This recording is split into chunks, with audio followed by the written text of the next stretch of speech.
말씀 신약 로마서 12장 2절 말씀을 제가 봉독해 드리도록 하겠습니다. 너희는 이 세대를 본받지 말고 오직 마음을 새롭게 함으로 변화를 받아 하나님이 선하시고 기뻐하시고 온전하신 뜻이 무엇인지 분별하도록 하라.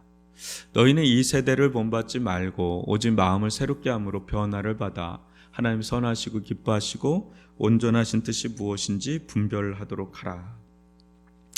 여러분, 우리가 생각보다 이 세대의 영향을 상당히 받고 있다라는 것을 이 말씀 속에서 볼 수가 있고, 그 중에 우리가 가장 영향을 받는 부분은 생각과 마음이다라는 것을 또 볼 수가 있습니다.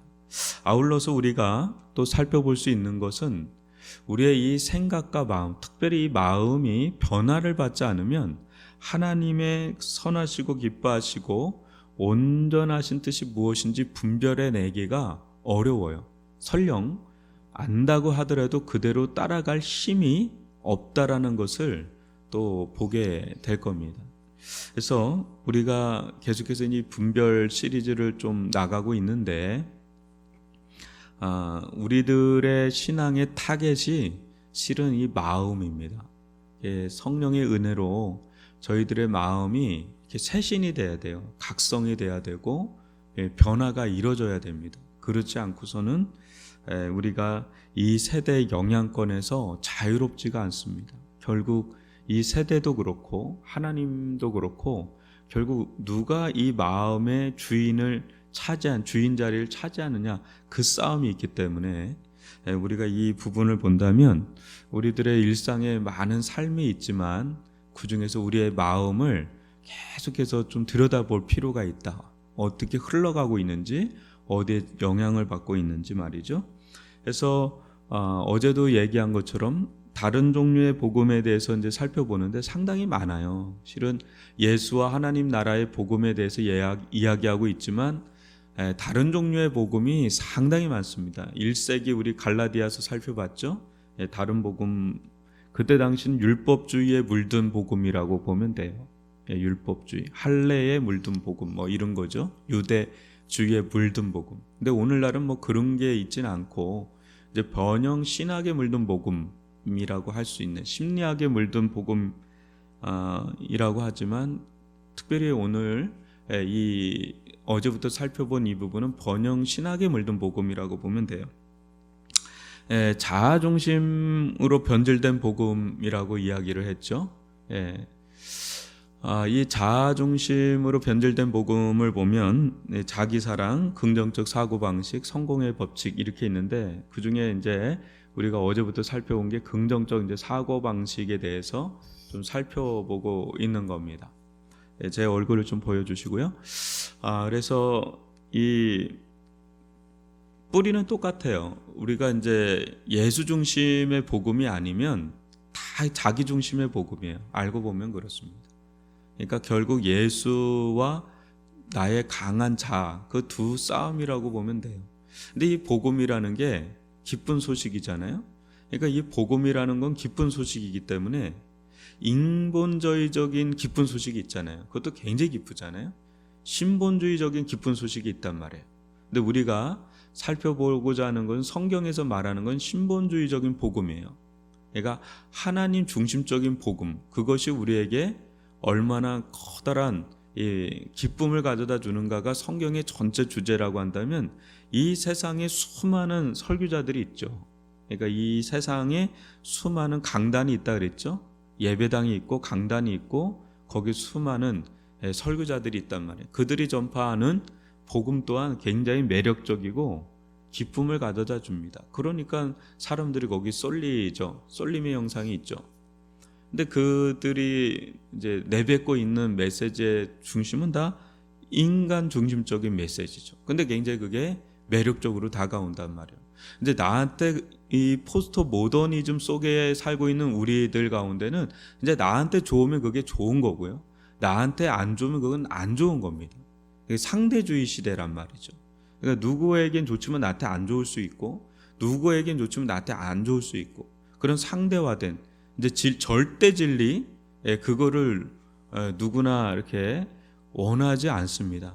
내가 좋으면 그게 나한테는 절대 진리가 되고, 그렇지 않으면 그게 나한테는 뭐 하든 소용이 없는 그런 진리로 될 수 있는 그런 시대에 우리가 노출되어 있단 말이에요.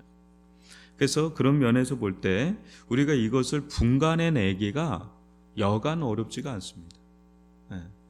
그래서 어제 이 긍정적 사고 방식의 3인방이라고 이제 좀 살펴봤죠. 로만 빈센트 필, 또 누굽니까? 로버트 슐러 목사, 또 조엘 오스틴. 근데 1세대, 2세대, 3세대예요.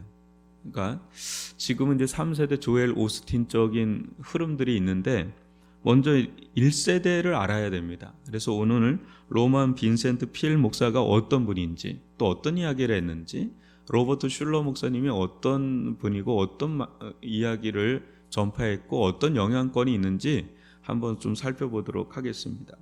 먼저 로만 빈센트 필 목사님인데, 이분은 1800년도서부터 살았던 분이기 때문에, 그래서 1900년대에 죽으신 분이에요. 그래서 이분이 1세대인데, 이분이 한번 하는 이야기를 잘 들어보십시오.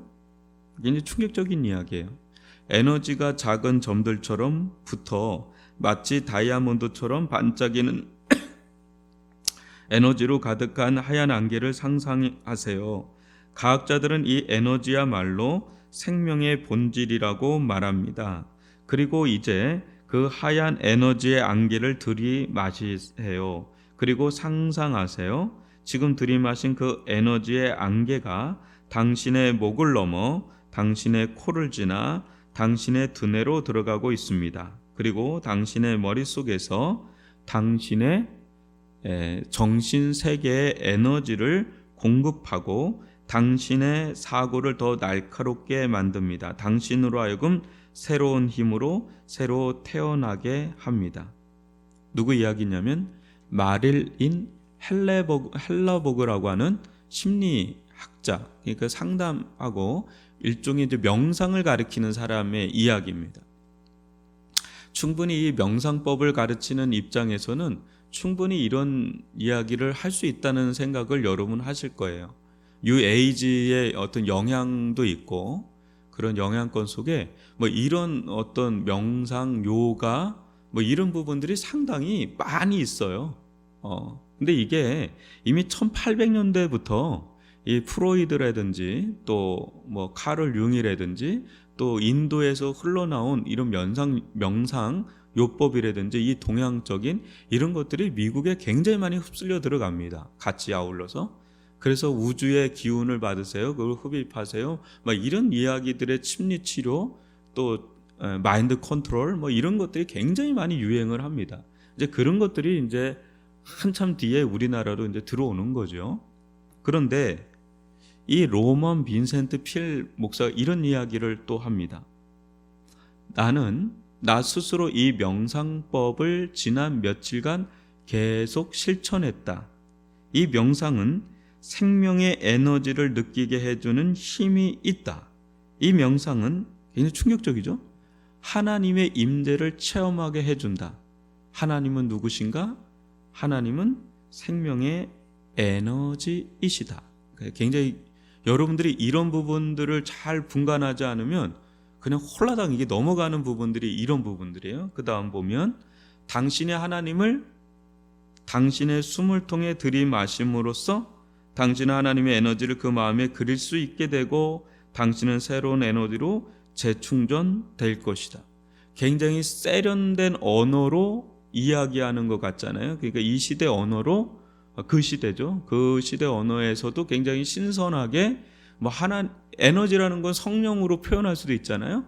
막 그렇게 해서 새로운 에너지로 재충전될 것이다. 성령 충만함을 막 이렇게 표현할 수도 있는데, 그런 게 아니라 성경에서 따온 게 아니라 정확하게 이 명상법을 이렇게 얘기하죠. 이 명상법, 메를린 헬러버그, 이런 세 속에 있는 이런 사람들, 자기 치료 뭐 이렇게 심리 치료하는 이런 사람들의 명상법을 본인이 이렇게 실행을 해보고 하루에 6번을 했다 그래요. 그걸 해보고 이제 거기에서 나온 것들을 이제 자기가 생명의 에너지, 이제 이 사람이 가장 주창하는 거는 적극적 사고 방식이라 그랬죠. 적극적 사고 방식, 긍정적 사고 방식, 불가능은 없다. 뭐 이런 것들의 책들을 쓴 사람이기 때문에 뭐 이렇게 해서 자기를 충전시키고 충만하게 만드는 이런 일련의 일들을 한 거예요. 그러니까 이것이 이제 기독교 안으로, 이 사람 목사니까 기독교 안으로 들어오고 또 트럼프 대통령 일가에게 굉장히 영향을 미쳤고, 그러면서 성공에 대한 굉장히 에너지와 기운을 막 북돋아 주니까 사람들은 열광하는 거예요. 이게 지쳐 있고 성공에 대한 열망과 또 세상적인 욕망이 강한 사람에게는 이런 이야기들이 굉장한 에너지와 힘을 막 기운을 불어 넣어 주는 거예요. 왜? 우리 인간 안에 있는 욕망이라는 게 있잖아요. 성공하고자 하고 또 야망이라는 게 있고 막 있는데, 이걸 막 한껏 불러 일으켜 줄 수 있는 메시지니까 얼마나 열광을 하겠어요. 또 이 사람이 아주 충격적인 필 도나드 휴 쇼라고, 이게 뭐예요? 뭐죠? 그 유명한 쇼 있죠. 지금 갑자기 이름이 까먹었는데, 흑인 여성이 나오는 쇼. 예? 오프라 윈프리 쇼 있죠. 그거의 원조격이 될 수 있는 게 필 도나휴 쇼인데, 이 쇼에서 이 사람이 이제 이런 인터뷰의 이야기가 나옵니다. 제가 읽어드릴게요. 나는 하나님과 나만의 개인적인 관계를 가지고 있다. 또 당신은 하나님과 당신만의 관계를 가지고 있는 것이다. 뭐 여기까지는 좀 뭐 그렇다 쳐더라도, 나는 개인적으로 일본의 신도신전을 집에 모시고 있다. 그리고 그 신도신전에서 매일 나는 평화를 주는 마음의 안식을 누리고 있다. 굉장히 충격적인 대목이 나오죠. 굉장히 유명한 목사님이신데 자기가 자기 집에 일본의 신도신전, 그러니까 신당이죠, 한마디로. 그거를 가지고 있고 거기서 뭔 신을 모시고 있는지 몰라도 굉장히 다원주의적인 신을 가지고 있는 거죠. 그러니까 잡종이죠, 잡신. 그러니까 굉장히 이런 부분에 열려 있는 사람이다라는 것을 이런 데서 이제 볼 수가 있는 거예요. 이 사람이 굉장히 다방면에 세상에 있는 이런 이게 여러 측면에 열려 있는 사람이라는 것을 볼 수가 있어요. 이 사람이 근데 영향력은 로버트 슐러 목사보다는 기독교 내에서는 적어요. 왜냐하면 교회 사이즈가 그렇게 크지가 않았습니다. 이 로버트 슐러 목사에 비해서 크긴 컸지만 그거에 비해서 크지 않았어요. 왜냐하면 이때 이 로만드 빈센트 필 목사님 시대만 해도 대형 교회가 없었던 시대입니다. 근데 로버트 슐러 목사가 나오면서 미국 교회는 엄청난 변화를 가지게 됩니다. 로버트 슐러 목사가 대표적으로 이 로만스 빈센트 필 목사의 수제자입니다. 그래서 굉장히 많이 초청해요, 자기 이제 교회에. 근데 로버트 슐러 목사는 어떤 사람이냐? 한번 보십시오. 로버트 슐러는 자신의 출생과 관련해서도 참으로 긍정적인 마음으로, 이분은 긍정적 사고방식으로 유명하죠. 마음으로 하나님의 뜻을 찾는 일환으로 왜 하나님이 자신을 수많은 연도 가운데 1926년에 태어나게 하셨는지를 설명했다. 그 이유는 놀랍게도 하나님은 슐러의 인생이 마태복음 19장 26절 말씀이 되도록 하기 위해서였다는 것입니다. 되게 웃겨요, 여기부터. 자기가 이제 1926년에 태어났는데 왜 그렇게 태어나게 했냐? 마태복음 19장 26절에서 찾는다. 뭐라 그래요? 예수께서 그들을 보시며 이르시되 사람으로는 할 수 없으나 하나님으로서는 뭐라고요? 다 할 수 있다라는, 이제 다 할 수 있다라는 데서 이제 긍정적 사고 방식, 적극적 사고 방식이 이제 뿌리가 막 나오기 시작하는 겁니다. 그래서 그다음 보면 이 말씀을 바탕으로 볼 때 자신은 하나님이 할 수 있다는 메시지를 사람들에게 전하도록 하기 위해 태어났게 하셨다는 소명감을 여기서 발견합니다. 자신의 정체성과 소명감마저 이제 발견하게 돼요. 자기가 이 땅에 왜 태어났는지, 또 이 땅에서 자기가 해야 될 일이 뭔지, 그것을 기독교하고 묘하게 믹스시키면서 할 수 있다, 할 수 있다, 할 수 있다, you can do, 너는 할 수 있다. 그 메시지를 전하게 하기 위해서 그렇게 했다. 근데 이게 말씀이 문맥에서 이런 말씀이 아닌데 그걸 딱 따가지고 그냥 할 수 있다라는 긍정적 메시지의 기반이 되는 메시지로 마태복음 19장 26절을 전하는 거예요. 그러면서 이 사람이 가장 주목하는 메시지가 뭐였냐면 예레미야서 29장 11절입니다.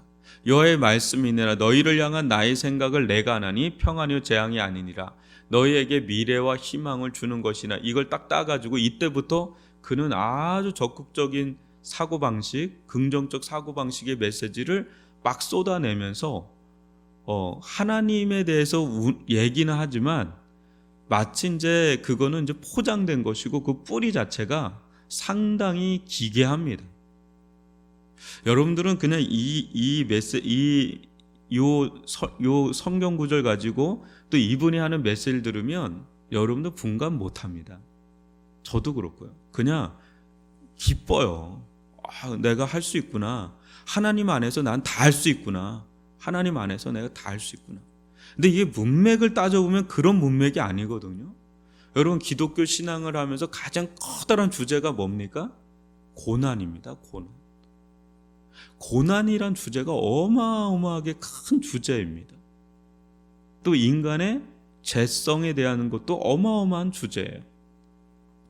근데 역사 이래로 끊임없이 나오는 게 뭐냐면 인간 힘으로 충분히 구원받을 수 있다라는 알미니안, 또 펠라기우스, 아르미안주의 이런 이단이 계속 나오는 게 다 이런 연유에 있어요. 다 자기 힘으로 뭔가 할 수 있다라는. 근데 그 이란의 긍정적 사고방식에도 고스란히 담겨 있다는 거죠. 그래서 이 사람이 이런 얘기를 합니다. 한번 들어보세요.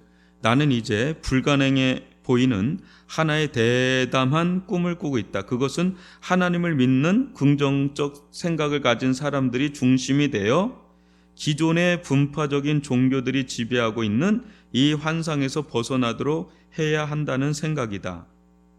여기서 분파적인 종교라고 한다는 거에 여러분들이 좀 주목을 해야 됩니다. 또 읽어드리겠습니다. 그리고 이 주요 종교들의 지도자들은 각각의 종교가 주는 교리적 특징을 벗어 던질 수 있어야 한다. 이 부분도 굉장히 위험한 생각으로 들어가요. 그리고 이제 서로 다른 것들에 초점을 맞추지 말고 서로를 분열시키는 이 분파적인 교리들을 초월할 수 있어야 한다. 그럼으로써 우리는 함께 힘을 모아 평화와 번영 그리고 희망을 이 세상에 전하도록 해야 한다. 더 이상 교리 가지고 싸우지 말고 하나가 돼서 이걸 초월해서 긍정, 평화, 희망 이런 것으로 하나가 돼야 된다라는 거대한 메시지를 자기는 꿈을 꾸고 있다. 이 얘기를 해요. 이렇게 보면 굉장히 이 세상의 종교 관용주의, 그러니까 모든 세상을 아우를 수 있는 그런 메시지를 전하고 있는 것처럼 보이죠. 이게 WCC죠. WCC. 그러니까 종교 다원주의. 이제 그런 일맥에 있어서 이 사람은 최고봉에 서 있는 그런 사람이에요. 그러니까 이 사람이 놓치고 있는 가장 중대한 메시지가 있죠. 여러분 뭡니까? 요한복음 14장 6절 볼까요? 예수께서 이르시되 내가 곧 길이요 진리요 생명이니 나로 말미암지 않고는 아버지께로 올 자가 없느니라. 또 사도행전 4장 12절도 볼까요? 다른 이로서는 구원을 받을 수 없나니 천하 사람 중에 구원을 받을 만한 다른 이름을 우리에게 주신 일이 없음이라 하였더라. 그러니까 분파적인 종교라고 치부하고 있는 게 대상이 누구냐면 이 정통 기성교회를 가리켜요. 이들은 예수를 통해서 구원받을 수 있다라는 메시지를 전하기 때문에 세상과도 뭔가 분리되고 또 이거를 너무 강하게 주장하니까 다른 종교들하고도 싸우게 되고 타 종교도 마찬가지 자기들이 이제 주창하고 있는 기초적인 기본적인 중대 교리들이 있기 때문에 그런 것들 때문에 종교들이 서로 분파되고 분열되는 것들을 더 이상 없애자. 이 속에는 엄청난 상대주의가 들어가는 거죠. 이제 예수가 거기서 빠지고 다른 것들이 거기 들어가고 있는 포문을 여는 거예요. 그래서 이 얘기를 한번 들어보세요. 영성은 모든 것을 포용하는 것이고 종교는 포용이 아니라 나누고 단절시키는 것입니다. 굉장히 로버트 슐러 목사하고 비슷한 얘기를 하죠. 구별이라는 단어가 바로 종교를 가장 잘 표현하는 말입니다. 그래서 나는 영성은 추구하지만 종교는 거부합니다. 왜? 종교는 자꾸 구별과 분리 막 이런 걸 이렇게 단절 뭐 이런 거를 가져다 주니까. 그 로버트 슐러 목사하고 똑같은 이야기를 하죠. 누가 얘기한 걸까요? 마돈나입니다. 네, 여러분들이 알고 있는 가수의 얘기. 굉장히 똑같은 얘기를 하고 있다는 걸 볼 수가 있죠. 마지막으로 닐 도널드 월시라고 하는 뉴 에이지 사상가예요. 뉴 에이지의 종교적 운동을 막 하는 그런 사람이에요. 뭐 뉴 에이지 운동 안에는 톰 크루즈나 이런 사람들의 그 종교성도 있고 막 굉장히 강대합니다. 여기서 명상, 체면 뭐 이런 것들로 굉장히 많아요. 이 사람이 굉장히 유명한 책을 씁니다. 신과 나눈 이야기, Conversation with God. 이게 굉장히 유명한 책이에요. 근데 이 책에서 그 또 더 뉴 리벨레이션, 새로운 계시 이런 책도 쓰는데 거기서 이 사람이 슐러 목사를 인용합니다. 뭐라 그러냐면 이렇게 평가해요. 이 사람이 뉴에이지의 선구자 같은 사람인데 슐러 목사는 정말 뛰어난 관찰력을 가진 깊은 해안의 소유자이며 그의 통찰을 공개적으로 말할 수 있는 놀라운 용기의 소유자다. 그는 그가 얘기한 국제적이고 포괄적이며 탈교리적이고 탈문화적이며 탈인종적 기준의 신학이 다음 문장에서 드러난다고 생각한다. 우리는 모두가 다 하나다. 우리는 우리의 길이 더 나은 길이라고 말하지 않는다. 우리의 길은 단지 또 하나의 다른 길일 뿐이다. 이것이 바로 새로운 영성이 주는 복음이다. 이 영성이야말로 인간을 원래의 자신으로 회복시키는 영성이다. 여러분, 로버트 슐러 목사가 뭐라 그랬냐 그래요? 우리의 길은 단지 또 하나의 길일 뿐입니다. 이러면 어떻게 우리가 복음을 전해요? 오직 예수가 길입니다. 오직 예수가 복음입니다. 이것이 우리가 전파하는 이 복음의 내용인데 슐러 목사는 그런 사람이 아니라는 거죠. 그러니까 이 닐 도너시 월시라고 하는 사람도 이 슐러 목사를 보고 이 사람은 나하고 대화가 되는구나. 뉴 에이지의 선구자인데 대화가 되는 사람이 나타났구나.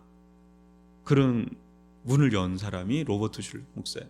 근데 이 로버트 슐러 목사가 왜 위험한 기독교에 엄청난 위협을 가했냐면 이 사람이 교회 성장학을 주창한 사람이에요. 그래서 이 사람 때부터 미국에 어마무시한 대형 교회들이 속출하기 시작을 합니다. 왜냐하면 성공에 대해서 마케팅에 대해서 모든 것들을 다 총만난 사람이기 때문에 기독교의 메시지와 기독교 교회가 막 흐려져요. 그러면서 막 몇만 명 되는 메가 처치들이 막 일어나기 시작을 하는데 여기서 영향을 안 받을 수가 없잖아요. 영향을 안 받을 수 없잖아요. 수정교회가요 어마어마한 교회입니다. 이 교회가. 그러니까 이런 그 초반에 로만 빈센트 필 목사님은 그 교회 자체가 크지가 않았어요. 근데 이 수정교회는 미국에서 가장 큰 교회, 성공한 목사님. 그분의 한마디 한마디면 미국 교회가 출렁출렁거리니까 거기에 대한 신학교가 세워지고 수많은 목회자들이 그분의 뒤를 따라가니까 이분의 뿌리가 이제 이런 게 많은 분인데 막 따라가는 거죠. 그래서 전 세계적인 교회 성장학에 열풍을 불러일으킨 장본인이 로만 빈센트 필 또 로버트 슐러 목사예요. 슐러 목사님이 그런 거예요. 이분은 아주 더 많은 이야기를 해야 될 정도로 어마무시한 영향을 미쳤는데 지금 이제 이 수정교회가 완전히 사라졌습니다. 지금 이제 성당으로 완전히 팔아먹혔어요. 완전히 무너져가지고. 근데 그 아류들이 계속 나오기 때문에 그래서 우리나라도 한번 보세요. 이건 제가 참 조심스러운데 이 조용기 목사님이 여기 신문에 나온 겁니다. 한국 그리스도의 교회 기념대회에서 축사 전에 적극적인 사고 로버트 슐러 목사 참석. 이 로버트 슐러 목사 굉장히 친한 분이 조용기 목사님이에요. 조용기 목사님의 긍정적 메시지, 적극적 메시지에 그 스스로 만든 게 아니에요. 그 메시지가 로버트 슐러 목사에게 영향을 받은 분이에요. 엄청 영향을 받은 겁니다. 안 받을 수가 없어요. 안 받을 수가 없어요. 그리고 옆에 보면 우리나라 이제 지금 김선도 목사님 주관이랬는데 감리교회, 그러니까 우리나라의 거의 뭐 2세대 목사님들이라고 할까요? 지금 조용기 목사님, 김선도 목사님 다 이분의 영향을 안 받은 분이 없다는 얘기를 하기 위해서 제가 이 스크랩을 신문 스크랩을 한 겁니다. 또 우리는 이 대선배들의 영향을 안 받을 수가 없잖아요. 그죠? 근데 그 속에는 다 적극적인 사고방식, 긍정적 사고방식에 이런 메시지들이 우리들 가운데 굉장히 녹아 있어요. 그래서 이 한국교회도 대형화가 막 되기 시작한 게 이런 흐름 속에 있다라는 것을 우리가 좀 분간을 할 필요가 있습니다. 지금 이제 이런 부분에 대해서 회의감이 들어서 지금 한국교회도 대형화를 추구하는 흐름 대신에 그것도 안 될 뿐더러 이제는 쪼개지는 흐름으로 이제 가고 있어요. 이 팀 켈러의 영향을 받고 있습니다. 목회자들이. 그러면서 이제 좀 분립개척이라든지 이 작은 교회 운동들이 서서히 막 이제 일어나고 있습니다. 이 미국식 복음주의라 그러는데 그것과 한국의 교회 흐름은 상당히 연결이 돼 있기 때문에 여러분들 이런 흐름들을 잘 분별하면서 신앙생활을 해야 된다라는 것을 좀 알게 하기 위해서 오늘 또 이 얘기를 했습니다. 여러분 이 로버트 슐러 목사 또 로만 빈센트 필 목사, 근데 이런 사람들의 책을 여러분들 직접 접했거나 메시지를 듣지 않았을 거예요. 저도 그렇고. 근데 그 내일은 조엘 오스틴, 오늘날 우리에게 이제 영향 줄 수 있는 사람이죠. 이 사람과 또 그 사람의 책을 안 읽었어도 목회자들이 다 영향을 받고 있기 때문에 그 속에서 우리는 또 영향을 또 받는 거예요. 이렇게 찬찬찬 하면서 영향을 받기 때문에 여러분 이런 부분에 대해서 좀 분간을 하면서 잘 들을 수 있기를 바랍니다. 오늘 들은 말씀을 가지고 또 우리 기도할 수 있기를 바랍니다. 이 적극적 사고방식, 긍정적 사고방식, 분명히 그런 요소가 없지 않아 있죠. 이 기독교 안에, 복음 안에. 그런데 예수의 중심에 그것만 있어서 그쪽으로만 흘러가면 굉장히 위험할 수가 있고, 또 하나님의 은혜를 빠진, 하나님의 은혜를 빙자해서 자기의 어떤 힘으로 하려고 하는 이런 부분들, 이런 부분들에 대해서 우리는 좀 분간을 하면서 따라가야 된다라는 것을 여러분들에게 이야기를 하고요. 오늘 이걸 가지고 같이 기도하다가 자유롭게 돌아가도록 하겠습니다.